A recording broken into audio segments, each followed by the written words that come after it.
తెలంగాణ రాష్ట్ర వ్యాప్తంగా మొత్తం 11,062 ఉపాధ్యాయ పోస్టుల భర్తీకి డిఎస్సి నియామక ప్రక్రియ చేపట్టారు. జూలై 18 నుంచి ఆగస్టు 5 వరకు ఆన్లైన్ విధానంలో డిఎస్సి పరీక్షలు జరిగాయి. ఈ పరీక్షలకు రాష్ట్ర వ్యాప్తంగా మొత్తం 2,45,263 మంది హాజరయ్యారు. ఆగస్టు 13వ తేదీన విడుదలైన ప్రిలిమినరీ ఆన్సర్ కీపై అభ్యంతరాలు స్వీకరించగా, ఏకంగా 28,000కు పైగా అభ్యంతరాలు వచ్చిన సంగతి తెలిసిందే.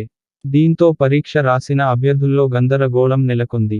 ఏ ప్రశ్నలకు ఏ సమాధానాలు సరైనవో తెలియక తికమకపడిపోయారు. దీంతో తుది ఆన్సర్ కీ వచ్చేంత వరకు ఉత్కంఠగా ఎదురు చూశారు.